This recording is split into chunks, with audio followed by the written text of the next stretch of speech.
S/2004 S6, S/2019 S21, S/2004 S52. Again, I probably said some of those names, if not.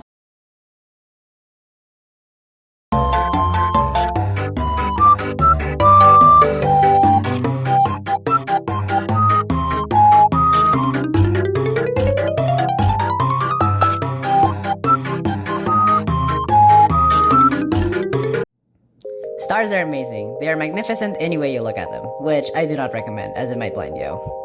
They can be as large as the orbit of Saturn or as large as Saturn itself. They can range in temperatures from only 2000 Kelvin to over 200,000 Kelvin. But what are stars anyway?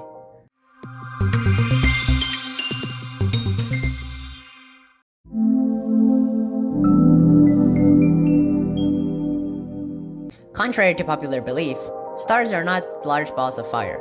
So, something else must be powering these giant furnaces. If we look deep inside the core of a star, we'd find the very process that keeps these stars running: nuclear fusion. Nuclear fusion is a process where atoms are being smashed into each other with so much power that they basically turn into new elements. This process produces a lot of heat and energy, which pushes against the force of gravity. This creates a balance between the force of gravity trying to crush the star into a black hole and the energy of nuclear fusion trying to blow the star into smithereens. Now that we've learned the basics of a star, let's get to the main part of the video.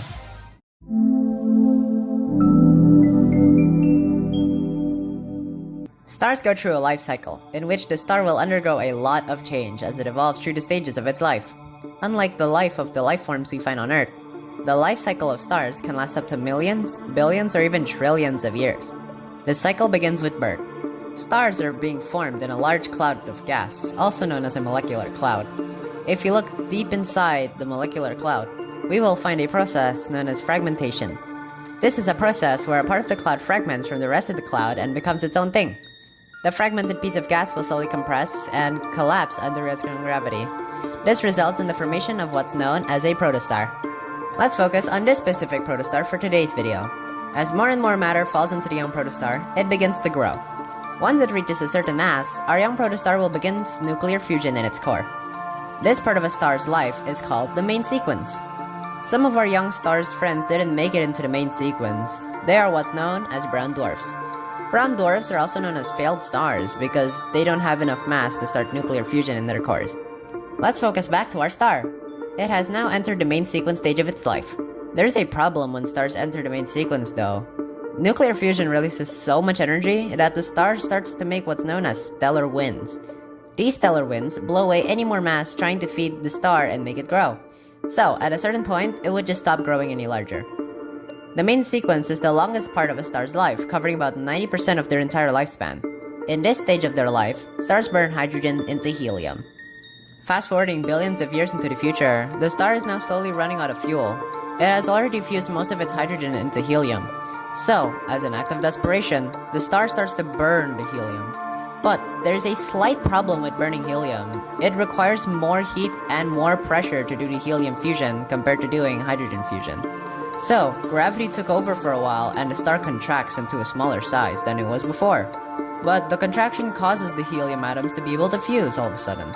This sudden helium fusion causes the star to balloon in size to hundreds of times its original size.